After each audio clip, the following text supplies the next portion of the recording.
Remember movies that made you cry? Stories about mothers and daughters. Give my daughter the shot! Can't wake up! Sons and their fathers. Wake up! I waited for you. I'm here now. Undying friendship. And will you be happy, Charlotte? Love impossible. Jerry, don't let's ask for the moon. We have the stars. And love still possible. This is my favorite part. The kind of movies Sleepless in Seattle paid homage to. Winter must be cold for those with no warm memories. We've already missed the spring. Yes. Well, it's probably my last Men never get this movie. Remember tearjerkers? Are we seeing fewer of these movies now? Oh my God, yes. Lynda Obst produced Sleepless in Seattle. She says tearjerkers are primarily aimed at women. And these days, Hollywood isn't much interested in women.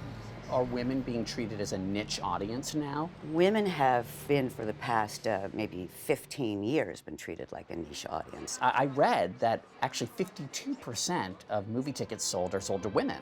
Yes, but somehow nobody seems to notice that. Some people put down so-called women's pictures. Film critic Leonard Maltin says things were different in the 1930s and 40s. The perception was that women drove the audience in those days, that it was the women who went to the movies, dragged their husbands, persuaded their boyfriends, went in groups, and Hollywood catered to them. So who is Hollywood making movies for now? Young men. And young men aren't particularly interested in tearjerkers? Bingo. Young men are interested in big, loud special effects movies. Many of them, in case you haven't noticed, based on comic books. And they line up to see them on that make-or-break opening weekend. They go the most often, and they go in droves. And most significantly, their taste mirrors the international market, because they require the least dialogue and the most explosions. And our foreign market is the biggest portion of our business right now. And we're talking big business with a capital B as in billions.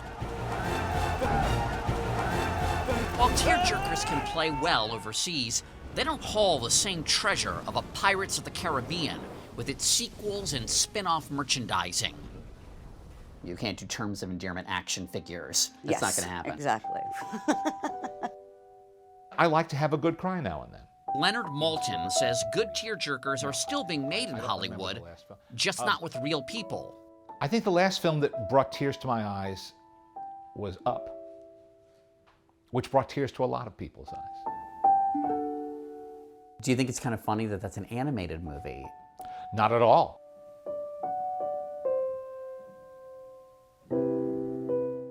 Dumbo makes me cry unabashedly and at the same exact point every time I watch it. Where the imprisoned mother is cradling her little Dumbo through the cage in her trunk and singing the lullaby Baby Mine. Rest your head close to my heart. That's it, I'm done. Pixar made Up. They also made this year's Best Picture nominee Toy Story 3, another animated film that had audiences in tears. But the thing that makes Woody special is he'll never give up on you. Ever. He'll be there for you, no matter what. Every film, I believe, should have an emotional reward. If I go to the theater and I sit there 1.5 or hour 45 minutes, and I'm not moved at the end, it's been I wasted an hour and 45 minutes. James Caan starred in one of the all-time weepiest tearjerkers. 1971's Brian's Song. quarterbacks and halfback options. The toughest guys, they confess like they did something, or like guys who act tough. I actually cried in that movie. Yeah, well, I knew it was coming and I cried too. I love Brian Piccolo. And I'd like all of you to love him too. It was the real life and death story of football player Brian Piccolo and his friendship with Gail Sayers, played by Billy D. Williams. It's really the first bromance. Yeah, I mean, the first two guys, black and white guys, integrated guys that roomed together. It's like a room with a colored play again. Gail told the joke. What made Brian's song a tearjerker, Caan says, wasn't how Brian Piccolo died, but how he lived. Hey, Chicago! Chicago! Sayers speaks! Somehow I was able to convey to people that he was one of these guys who just never quit. I mean, he shouldn't have been leading, he shouldn't have led the nation in rushing. He didn't weigh enough. He wasn't fast, he wasn't big, he just had heart, you know? It was like a big heart on two sticks. We just got word that Brian Piccolo is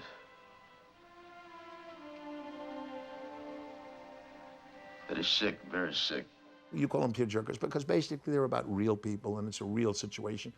You know, they're character-driven stories because you get so involved, you want them to succeed. That'll make you cry if they don't, right? I love you.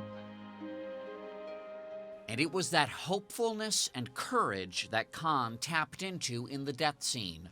I just looked at this beautiful girl, my wife. I said to myself, I'm just gonna try to not make her cry, you know? And then I got caught up in it, and then at the end, some tear came out, you know, for real. Weepies are not about depression, they're about resolution and transcendence. Case in point, Terms of Endearment, starring Shirley MacLaine and Deborah Winger, the mother and daughter of all tearjerkers. Oh, Mama, that's the first time I stopped hugging first.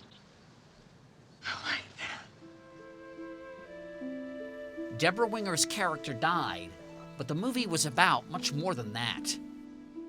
It was about a reconciliation of the relationship that was so full of strife, so much to relate to, and she had love again. Yeah, Shirley MacLaine was reborn in a way. Exactly, and I think that's the genius of that weepy. Do you think Terms of Endearment would be made today?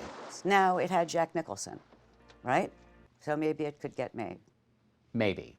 Maybe. There used to be an expression about movies, oh, go to this movie, you'll have a good cry. A good cry, meaning that you won't leave the movie dejected or depressed, you'll leave the movie feeling almost sort of refreshed in an odd way, because you've had an emotional experience and now it's done.